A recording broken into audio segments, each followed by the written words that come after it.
Hey everybody, a long time since I've been on this channel. I hope you all are doing well.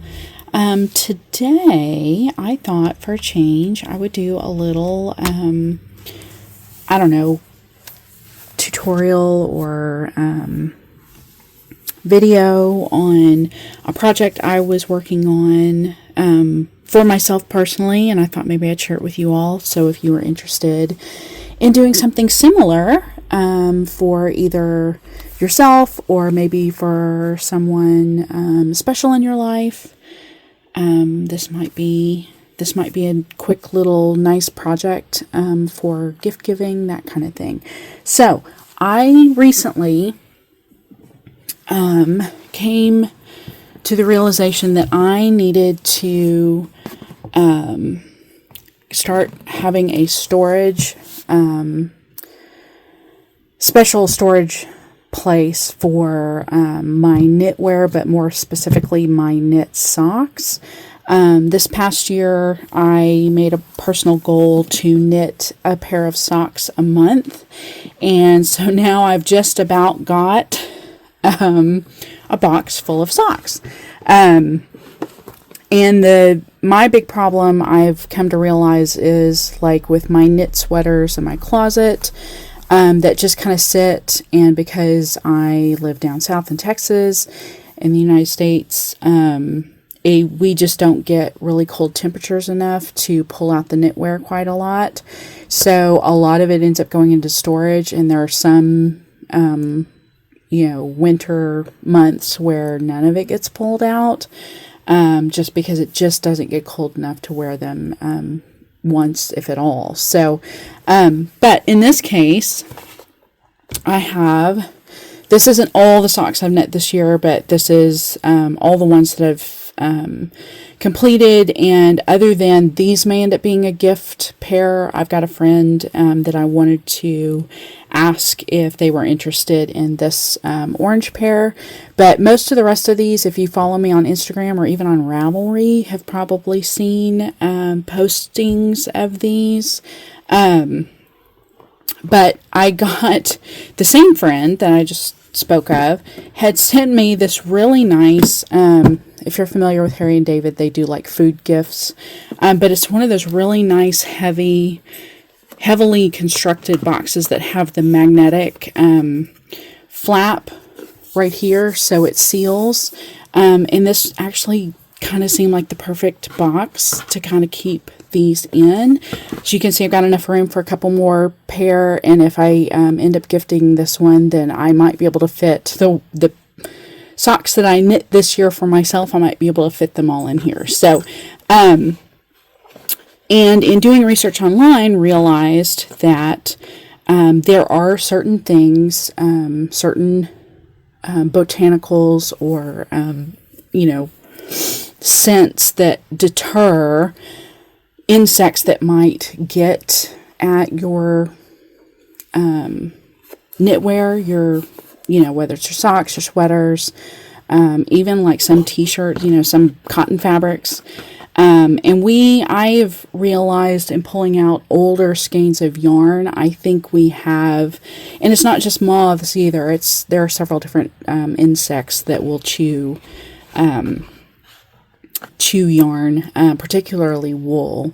But anyway, so I realized I needed to do some research on the best way to keep these and what would be the best, not only scents, but also the best origination of that scent, the best method for putting that scent close or near knits without like ruining them or having either the scent transfer or something like, too strong, to where like it ends up damaging, discolors, something like that. So, for the most part, I think most people, I think kind of the number one is usually cedar, cedar shavings, cedar blocks. Of course, you can buy those readily available, just about anywhere. They make them to hang on hangers. They make them, to put in boxes like these for storage in your drawers, that kind of thing. And I love cedar very much, but I kind of realized that that was something that you couldn't find as easily unless you went to like a home improvement or garden store and bought a giant bag of like cedar mulch. I couldn't find it in very small quantities. So if anybody out there knows of a way to do that, just short of knowing a lumber mill that would grind down cedar for you or something, let me know in the comments, because I would be curious. But some of the other scents that are also good at repelling insects are lavender, thyme, rosemary, clove, peppermint. The list goes on. And you can do your own research, because there may be certain things like, for example, cloves. There have been some suggestion that cloves, and particularly clove oil, can be dangerous for either pregnant people or people who have recently had children. And of course, some fragrances, come from flowers that you might be allergic to, or plants that you might be allergic to, or something like that. So do some digging and figure out what you think might work for you. But this is, I will show you right here. These are some of the ones that I ended up doing. This one I'm actually going to put in here because it's just a little sachet. And if you had smelly vision, you could probably smell it. But it's truly, like, if I untied this, all of the botanicals would truly just fall out. So I am going to put this one in here. But I also made this one has like a little hanger on it. And I had the same thing with this one. This one, I was just kind of playing around with basically scraps. All of these are scrap fabrics. This particular one was just a 6-inch square to see if I could tie one up. Just cinch up all the corners, and that actually worked pretty well. We'll talk about it here in a minute, but this one, 6 inches might not be quite big enough unless you just want something really small, because this is probably 2 inches, maybe at its widest. So it is really truly a tiny kind of little ball, but these are a bit bigger. Again, the stuff is in there. You can't really tell much because these were larger scraps that I did square. But I'm going to show you some of the different ways that you can create these. And these I designed for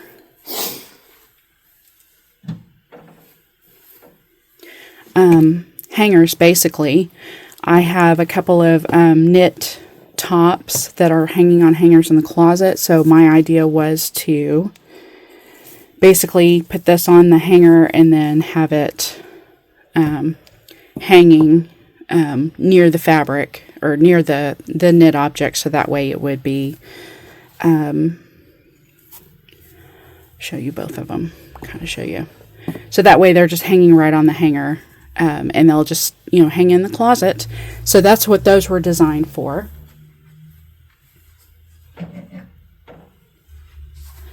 But so first off, in doing my research, I thought I would tell you what my mix actually is. I went to a local grocery store here that has actually like bulk. You can buy, I think it's like by the ounce, just loose herbs, spices, that kind of thing. So the 5 that I chose, there's 4 in this mix here, and it smells so good, y'all. But this was, it ended up filling up these 2 containers together. I bought an 1.5 ounces of lavender, an ounce of peppermint, an ounce of thyme. They didn't have it in bulk, the rosemary, and I couldn't find, they didn't have any fresh over like where the produce is. So I bought a jar of rosemary, dried rosemary, whole, I think it's called whole leaves or something like that. The jar was 1/2 ounce, I think, and I used half of that. So there isn't as much rosemary in here that than what I probably would have liked. And then, because I kind of wanted to keep it separate, I bought whole cloves. And I think I bought half an ounce of these.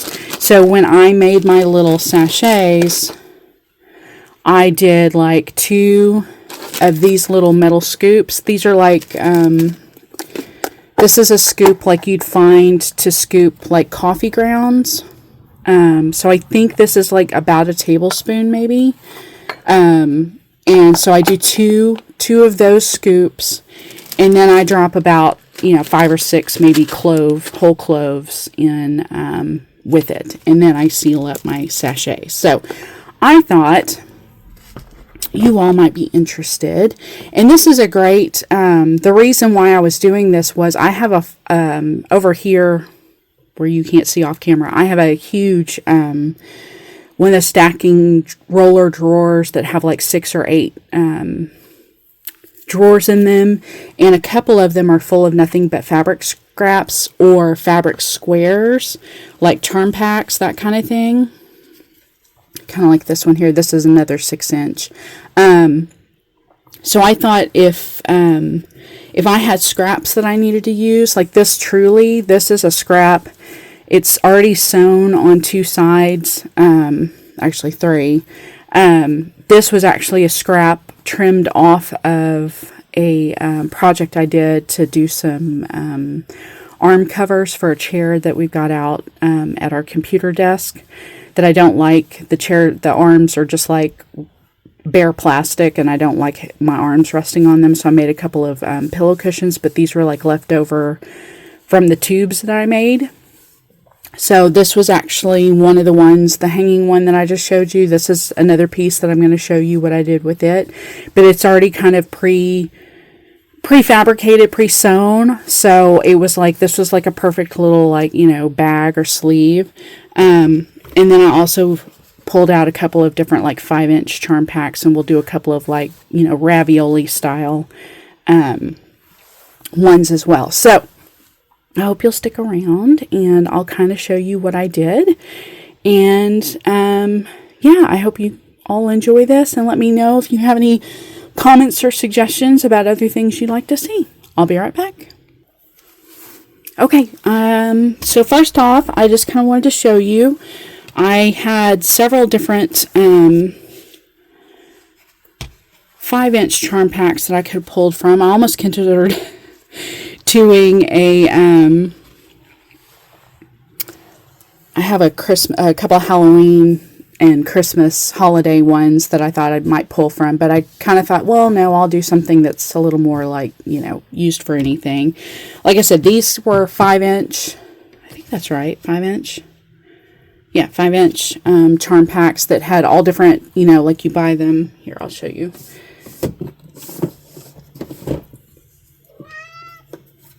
And that would be Astro. You buy a package of like all different colors and coordinating fabrics. So I pulled a couple of different ones from a couple of different packs that I have. Like I said, I pulled a 6-inch. So we'll do one of those little just sachet. That'll be a nice, quick, easy one. And 6 is probably as small as you want to go. The bigger, if you have a bigger piece, like as a matter of fact, I had this piece left over from something that had a little bit of stabilizer already on it. So I thought maybe I might even cut like a 7-inch piece or something and show you all, just kind of different sizes as far as sachets go, what, the bigger, how much bigger or more you could do with it. So we'll try that also. Again, this was a scrap that I had, so the only opening I have to fill is just at the top. It's already, stitched up for me, so this is going to be quite easy to do. And then you just want, if you want a hanger, some of these, like I said, if they're ravioli style, you may just want to stitch them, into a square, and that's it. But if you want to tie them up, or if you want to put a hanger on them so you can hang the square or the little sachet in your closet or on a hanger, or you have maybe a small space even in your car, like if you wanted your car to smell nice, we'll do that as well. So let's start with the easiest one, or what I consider probably the easiest one to do, which is just doing the sachet. As you can see, I've already got like bits of yarn pieces from other deals, but all you want is your square, just plain and simple, and then you want your mix of whatever your in my case my mix here. And for the 6-inch, the one that I showed you that I already had done, I did two of these scoops like that, and I just left them loose. There are some options out there that people suggest using, like if you don't want to use or don't have access to the fresh botanicals, but you do already have like essential oils, you could easily do that like on a cotton ball. I kind of prefer this primarily because the herbs don't necessarily, I mean some do, but don't necessarily stain like an essential oil might. All of the suggestions I saw for essential oils also suggested like putting it either on a cotton ball or a cotton pad, and I know that might fade over time. So I'm kind of hoping the actual natural herbs will last me longer than an essential oil would. And this doesn't have to be perfect. This is going to be a little, a little sideways here, but basically the idea is if you decide you're going to tie it, go ahead and do a full knot first before you do any kind of like decorative bow, just to avoid it loosening up, slackening up on you, and then everything kind of spilling out before you can get it, kind of shut really good. If you find that maybe you've got a spot, like the other one I did, I had like a corner that was starting to come loose, you can kind of tug on the fabric a little bit in hopes that you can get everything pulled back up underneath that knot really well. You could even use like a little bit of fabric glue if you were worried about a spot maybe coming undone or coming loose. And then from there, in this case, if you wanted to do your bow, you could do a bow. I think I'm just going to leave this actually just loose like this. And I'm not sure, I may have chosen made a poor choice as far as this ribbon goes. It may end up fraying on me, I don't know, but we're going to see. But essentially that is it. So in just the couple of minutes that we were having a conversation here, that is ready to go. And again, if you could smell it, it would smell really good. And I will say, my recipe, like I mentioned, I did 1.5 ounces of lavender, which was more than all of the other ingredients. So this is very heavy on the lavender, but that's because I like it. That's kind of why I chose to do it. But that is just that simple. And again, fabric scraps. If you have, a project that you had a kind of a big piece left over, if you have scraps of your cross-stitch fabric, that kind of thing. The other thing I did want to point out is you can also, if you ever get these little mesh bags, you can do this as well and not even go through the trouble of sewing. You can find these at fabric stores. I save these for other things. Well, not save them for other things, but when I get these, I usually save them to use for other things, mostly like regifting, or not reusing them, repurposing them for gifts. So I don't have any really small ones. This is probably the smallest one I have, and this is really big. I mean, like, this entire thing would fit in here like quite easily. So, but you do want to be sure that the mesh, the count of the fabric is small enough that it's going to catch and hold on to all of your little bits and pieces of your your lavender or whatever you decide to put in there, because otherwise, if it's a wider grain mesh, you're going to have a problem with, bits falling out and there being like dust or particles or whatever left over. But these are also great options if you really just don't want to sew, but you do want to make some. And it would just be as simple as just at that point, just scooping out, however much and cinching them up and just making sure that they stay shut. You might, because some of these cinch up really well and stay put, and especially if you're going to be hanging them, they would probably hold rather well. But if you were concerned, like maybe it's not as great as all that, you could also just, do a little bit of a stitch or something just to kind of hold it into place so that way it didn't come undone. So that's also another option. That's probably even easier than this is, but that is another option. Okay, so the second one I'm going to show you is the this one. This is actually, and I don't know if I can turn inside out or not and show you, but this was a like I said, it was a tubular project I was doing to make pads, stuffing them with fiber fill so I could make pads to go over the arm of our computer chair. And I didn't need as much as I thought I would. Astros behind me trying to get my attention. So because these were already sewn on 3 sides, these also made really great, this was going to make a really great option. So, and I just realized this also in filling the previous one, I forgot to put my cloves in, so we'll do cloves this time. If you find yourself with something like this and the hole is quite small, if you have a food grade funnel, or if you have even like this is the corner of an envelope that I cut, basically the corner off, and then just trimmed just enough so that the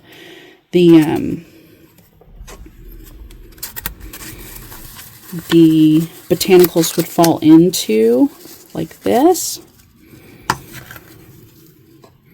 One. And you just have to be careful if you decide to make your own funnel. You want the hole to be big enough that the stuff will fall through rather easily like that, but you don't want it to be so big that, or so difficult that either you can't get them out or that they end up like this, spilling kind of everywhere. But the nice thing is about this too is if you do find yourself spilling it, sorry, that's going to get a little bit noisy, but you can use it as kind of a way to clear it back off of your space when you're done, kind of like a little scraper. So I've got my 2, yeah, you can kind of see it down in there, my 2 scoops, and this time I'm going to remember to do my cloves.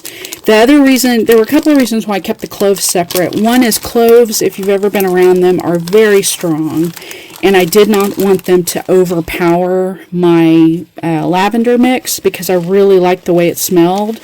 But 2, the cloves are kind of a big, kind of, they're large pieces, like they're not tiny little fragments of flowers or whatever, so they're easy to kind of handle or maneuver. So I kind of felt like they wouldn't be as difficult to keep track of or put 5 or 6 at a time. I probably put closer to maybe 8 in here this time, but it's okay. So again, I'm just going to move kind of everything down to the bottom. If you wanted to sew that last little bit, like I said, make kind of a ravioli style, you absolutely could. But my other one, I'm going to do the same thing I'm going to do with this, and I'm just going to tie it in a knot. The other thing I will mention is, if you are working with ribbon, I would recommend, like this is kind of a long scrap piece that I had from something. I don't need this much ribbon. I know I don't need this much ribbon to tie this, but I would recommend you tying your knot first. getting the knot right, getting the bow right, whatever it is you are wanting to do first before trimming your ribbons. So if it means, like in this case, I'm using a scrap that's probably 10 or 12 inches, but if it means keeping you from trimming it too short and then you can't use it and then having to cut another piece, that kind of thing, if it prevents you from miscalculating your ribbon length. And then because I want to leave this raw edge here, I'm just going to use pinking shears. So that way the fabric doesn't fray. If it frays, it will take it a while to fray, but it will also not be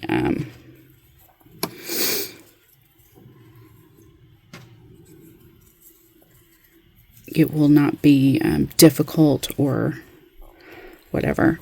And I think I've pulled this a little too small to do a bow with, so I think I might just leave that one as a knot also. And then if I wanted to do a loop to hang it, you could absolutely do that. But again, if you wanted to just trim it,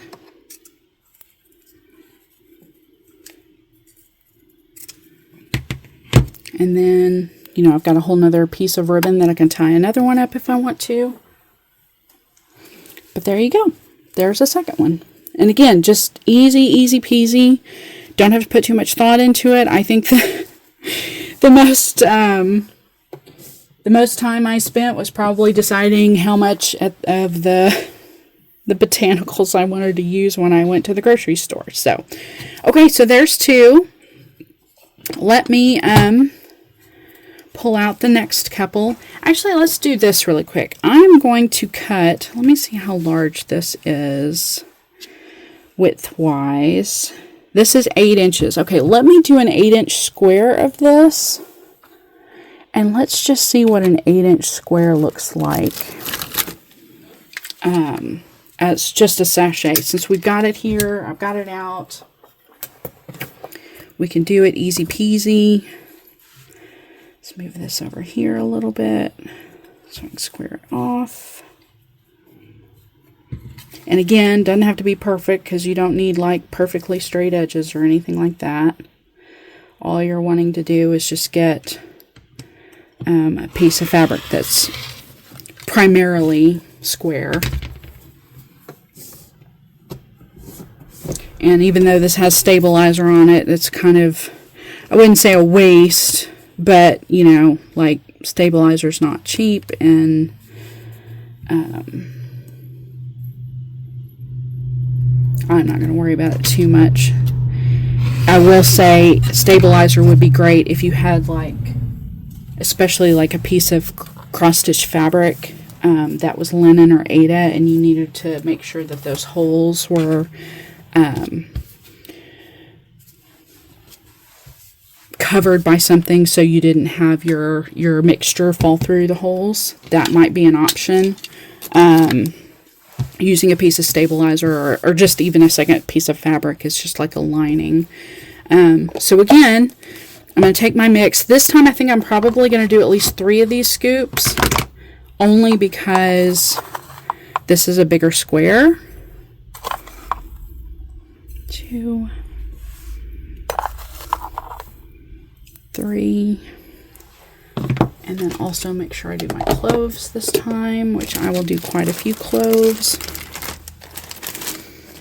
Whew, those are strong. They're good. They smell so good, but they're strong.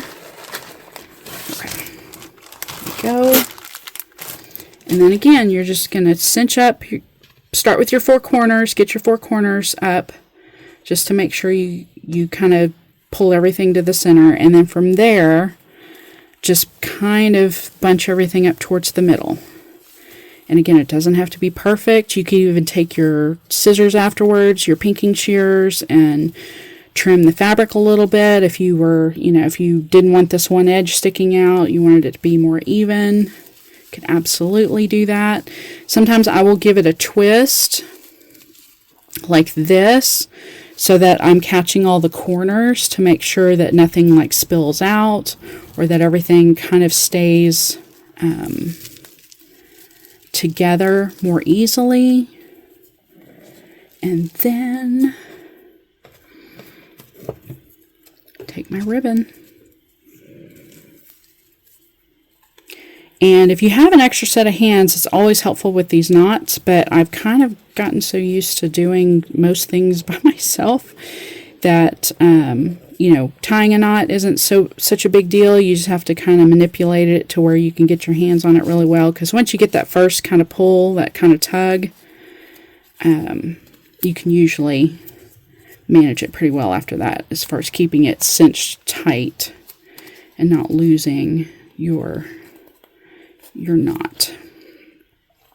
But that is it. I mean, that is truly as simple as it is. You know, if you wanted to be really decorative, if you thought you might want to do something with these, I'm actually going to do this, because why not? Might be too much fabric for my pinking shears to handle, but we're going to try it and see. I have to do a couple of passes at it. There we go. If you thought you might want to sell these at like a, you know, the market, or like I said, if you thought you might want to do these for gifts, could certainly do something like that. Just remember that if you are doing them, especially for people you care about, make sure you know their allergies, make sure you know their preferences. Some people, honestly, they might not be allergic to lavender, but I know plenty of people that do not like lavender. They just don't like the way it smells.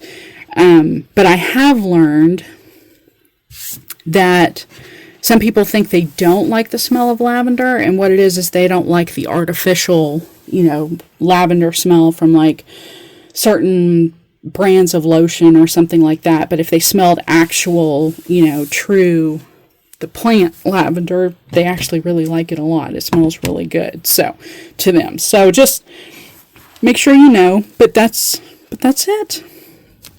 So now I've got 3 already.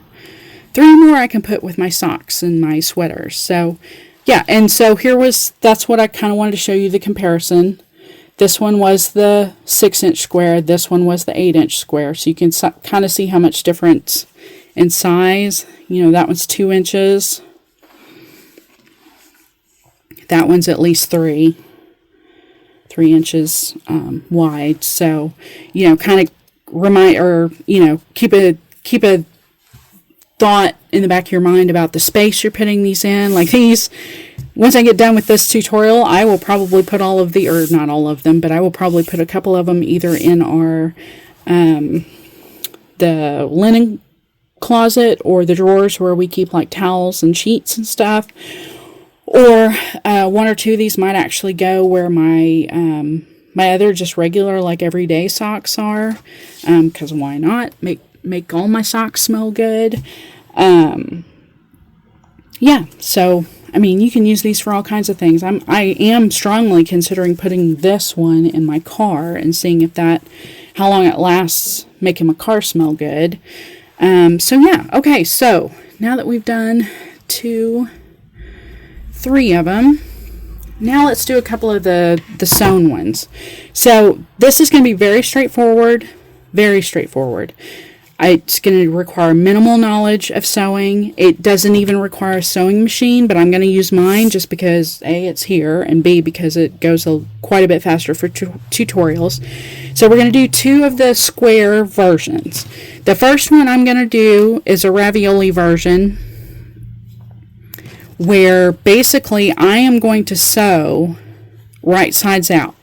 Since these have already been pinked, that means there will be very little fraying on the edges, but that will still happen over time. I mean, it still will, but it won't last nearly as long.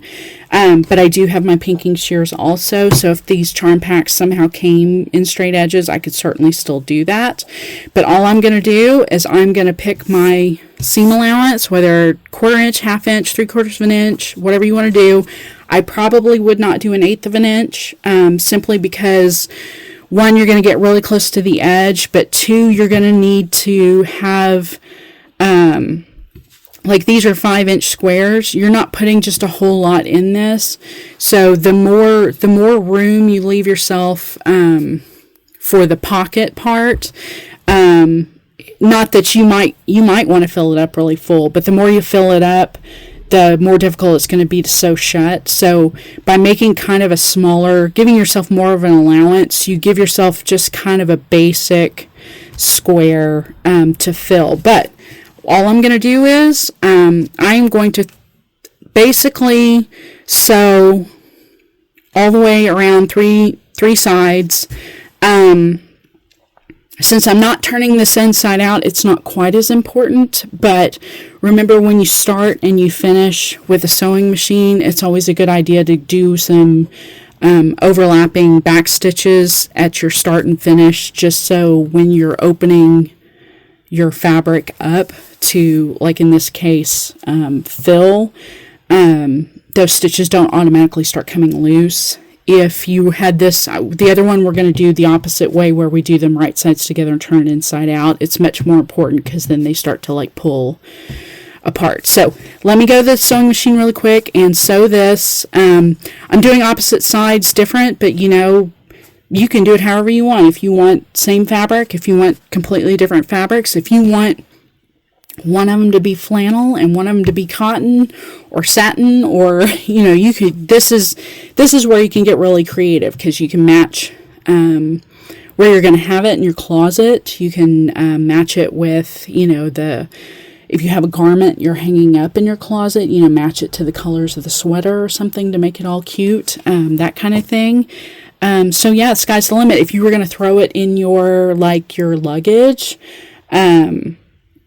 to keep your stuff nice and smelling good while you're traveling over the holidays or something, you can match it to your luggage fabric somehow, you know, match the colors. So yeah, so let me go to the sewing machine really quick, and then I'll bring it right back.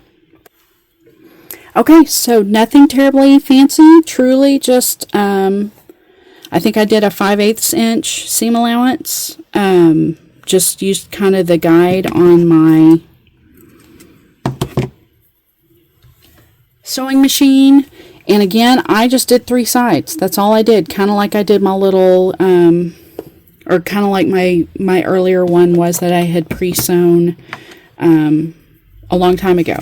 So it created a square, it looks like, that's about 4 inches, a little less than 4 inches wide, so that's a good size. Basically what you're just going to do then is just sew it shut across the one edge after you fill it up. And at this point you can fill it as you know, as full as you want. I will probably do 3 scoops of this. The only thing you want to keep in mind with this is you want to have enough room that there's a little bit of play, so you're not so full that you're having to kind of hold it together, you know, to keep it from spilling out while you're sewing. And also, if you, I'm going to do one more, so that would be 4. The other thing you don't want is something that is going to be, once you sew it shut, you kind of want it, if you want it flat, if you want it to be not quite so bulky wherever you're going to be keeping it. So I did 4 scoops. So I'm going to put some of my cloves in here.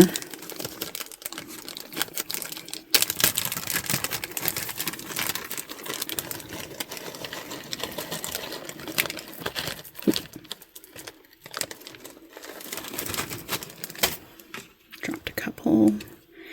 And either do it before or after. I'm going to fold it over just a little bit to hold it in place, but I kind of like to make sure that it kind of gets a little mixed up, so it's not all right there on one side or the other. Hopefully, yeah, see, nice and mixed up now. Okay, good. So now all I'm truly going to do is just go back and just sew it from end to end. Okay, and that is it. I'm going to trim my excess threads off really quick, and that is going to do it. I will say in this case, I am going to, this might go in a linen drawer, something like that. But this is a very, very simple, like ravioli style, again, 5 inch. It does not have to be perfect. You know, coordinating threads, not coordinating threads. All you're doing is just choosing basically the fabric, you know, that you want to use for it. And then just giving yourself enough room that there's, you know, if you did it like this, it might be kind of bulky down at the bottom, but if you laid it flat, it would be nice and flat, nice and smooth.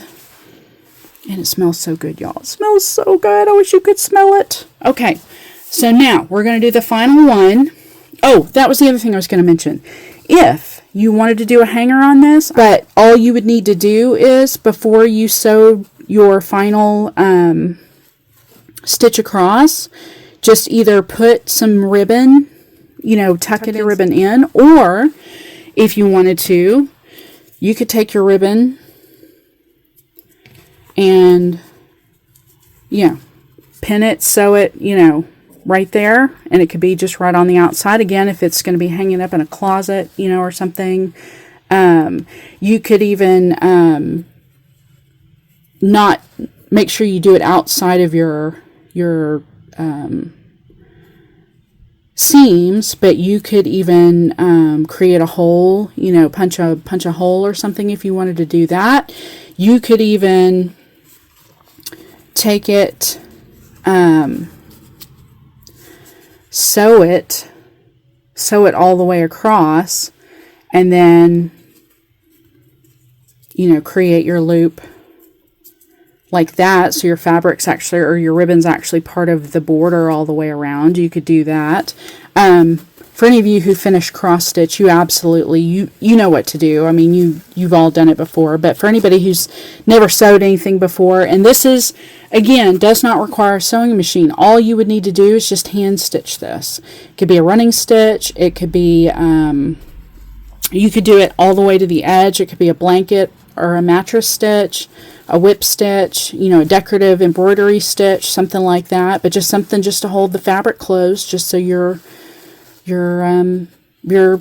botanicals stay inside your pouch. Okay, so the last one we're going to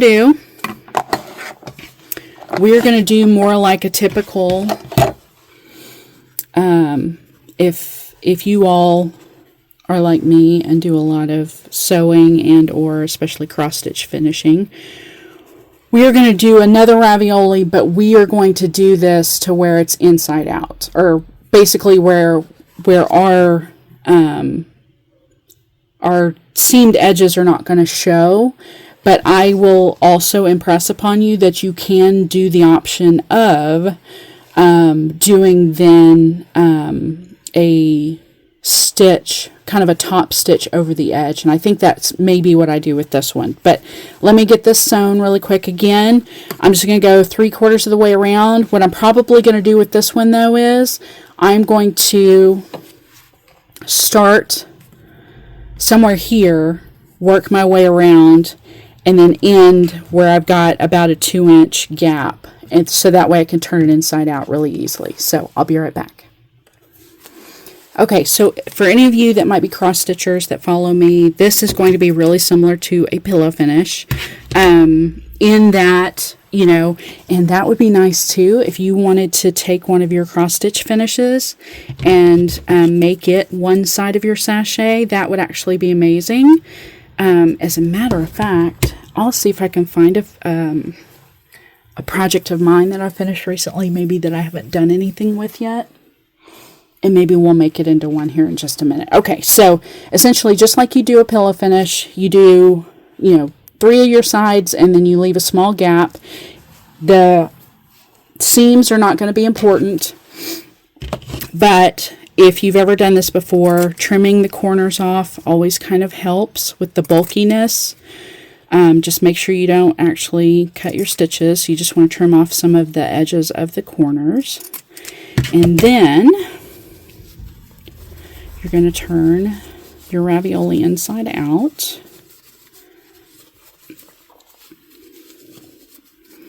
Yeah, I didn't even think about that till just now, turning one of my cross stitch finishes into a pillow. I have to see if I can find something that will work. I think I have a couple over there behind me.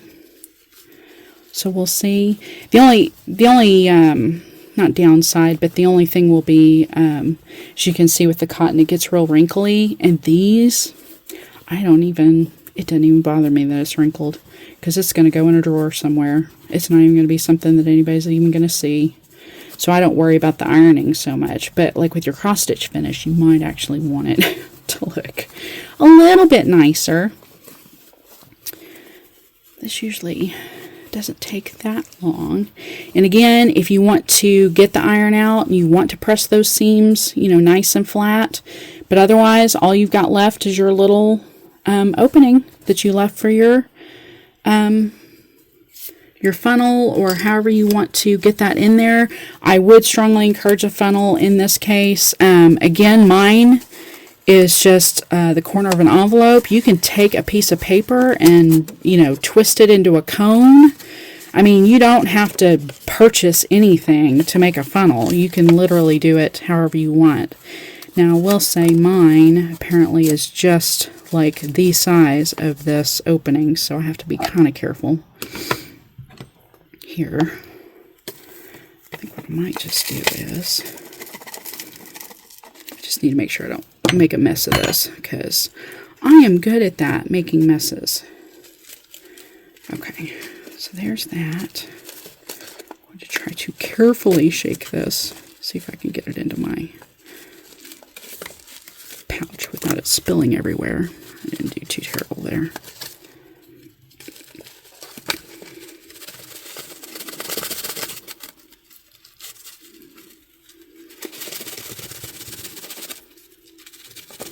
The other part of this too is when you do this method and you're working with multiple layers of fabric, it's going to be more of a,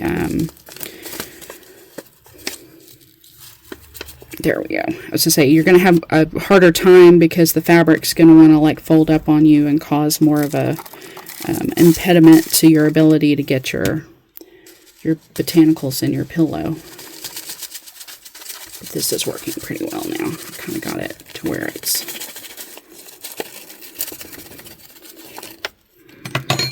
see how full that is. I think I'm probably just going to use the rest of this that's in this little container here,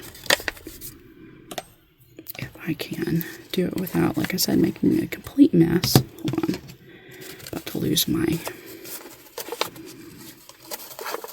opening here. There we go. Better. I hope y'all can kind of see this. I'm trying to pay more attention to what I'm doing than what the camera's actually getting on camera. So I hope you're able to get the gist of this.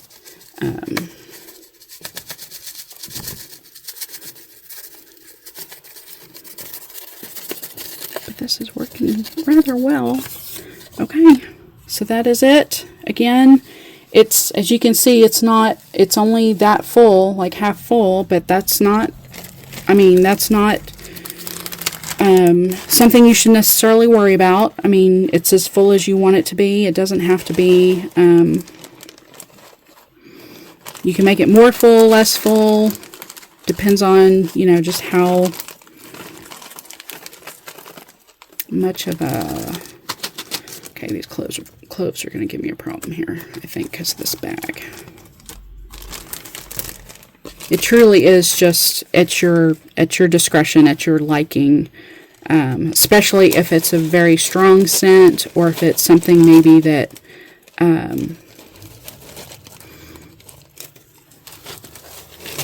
is difficult to get. You don't have a lot of it to work with. You're only able to purchase a few ounces. You aren't able to purchase much more than that. Sorry, y'all. These cloves are kind of silly. All right. So that is it. Okay. So the only other thing I'm going to do now is I'm going to go, and either you can just top stitch your end like really close. This would be like 1/8 of an inch or something, just to get it closed, and it would be, basically your bottom. But I'm actually going to top stitch all the way around the pillow. So if you decide to do that, remember when you get over to your sewing machine, if you're not going to do it by hand, you may have to wiggle your filling around a little bit so that way you can get all your top stitching in and not catch the filling underneath or in, by your needle and possibly get your needle caught or broken or whatever. So I'll be right back. Okay, so there is my little ravioli. But this time, instead of having the raw edges showing, it's actually sewn completely shut. This is where I filled it here at the bottom. So now it is all completely sewn shut. And again, I'm not worried about how wrinkled it looks or anything like that. It's probably going to go in a drawer somewhere, or a suitcase or something like that. But again, it smells super good. I'm super excited about that. It'll keep all the moths and insects away from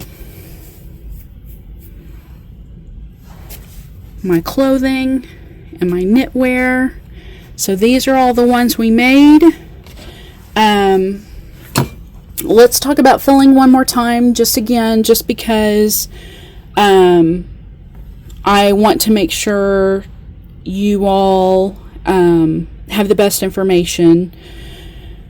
Do a search, look online. There are a ton of recipes out there for whether it's a botanical blend or an essential oil blend for insect moth repellent. Look specifically for either moth or insect repellent for knits, knitwear, socks, that kind of thing, woolens.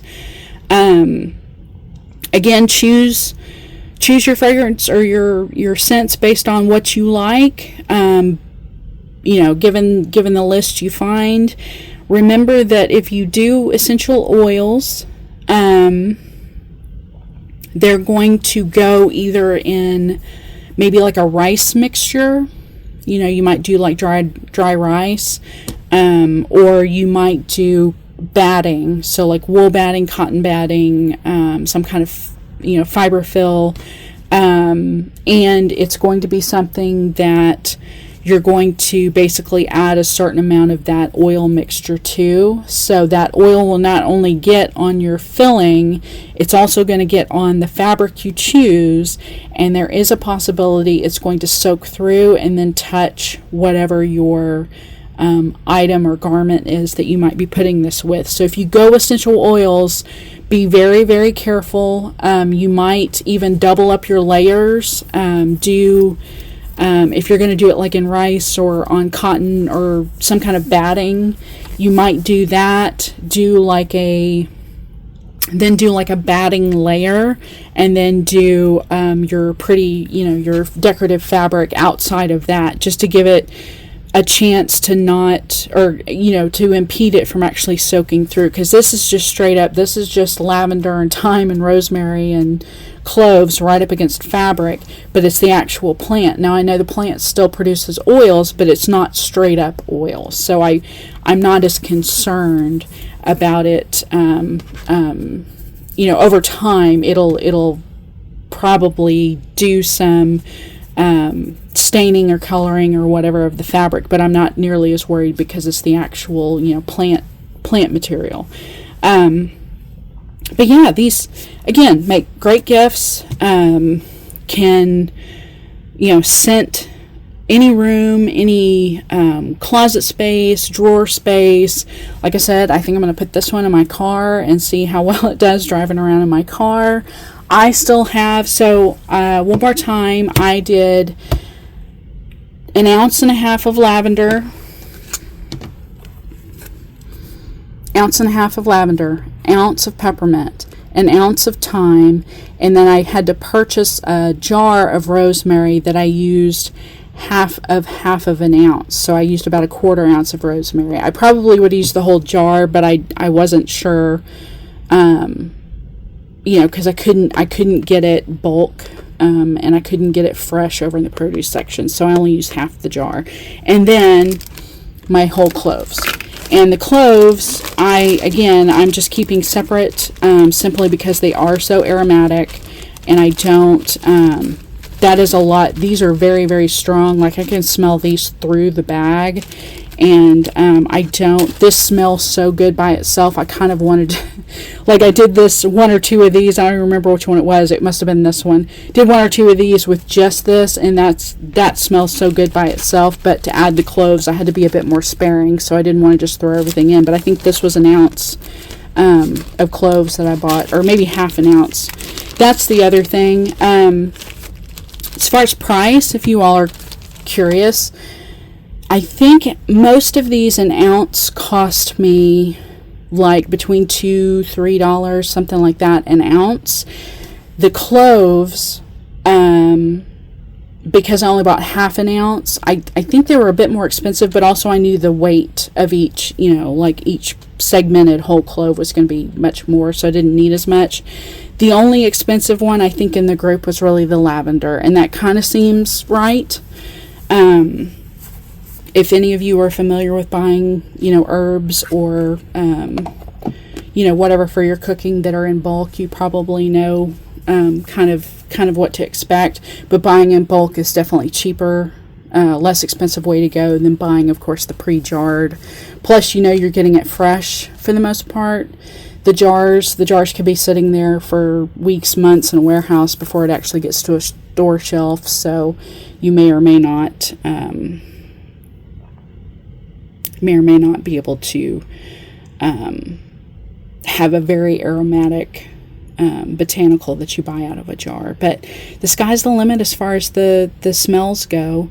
So have fun with this. I was gonna do a cross stitch project as one, but I couldn't. Looking here behind me, I couldn't find one that was small enough to do this with. And I kind of wanted to keep this under an hour, and I'm looking at the timer on my camera, and I know I'm getting close to an hour already, even pre-edit. So, I hope you enjoyed this. Leave your comments below. If I do a cross stitch one, I will certainly come back on here and make sure you all get to see it. If I can find one, or maybe I stitch one over the holidays and do one. And again, that's why I tried to choose fabric that wasn't holiday specific. These would be great any time of the year for anything, especially if you're gifting socks, knitted socks, or a knitted item, hat, or something, and you want to make sure that the person, when they store it, they can store it without worried that the moths will get to it quite so quickly. So this is kind of a bonus gift, if you will, for some people. But I hope you really, really like this. I hope to be back on here more often. If you all like the tutorials, I'm happy to do more. I almost considered, but I realized I had done a make your own floss drop tutorial once before, but that was greeting cards, which I'd done some more. But I also did a bunch of these, and so if you're interested, these were actually Kleenex boxes, because you can see here where the seams were. So if you all have any interest in that, I would be happy to do that. I started also people's business cards, started using business cards for floss drops. So yeah, so if you all would like to see other tutorials, let me know, and maybe I can put something together for you. Hopefully 2026 will be better for all of us. Hopefully I will see you all around. I am trying to put up Holly vlogs this year, but they are brief, they are short. I did get just a couple of food based advent calendars, and then one for the kids, for the cats. So I've just been putting together like little slideshows, taking pictures of those as I do them. So I hope you all stay safe, stay well, stay warm if you're in the winter climes, stay cool if you're in the summer climes for this time of year. And yeah, hopefully I will see you all face to face maybe in 2026. And so take care of yourselves, take care of each other, and we will see each other hopefully soon. Bye, y'all.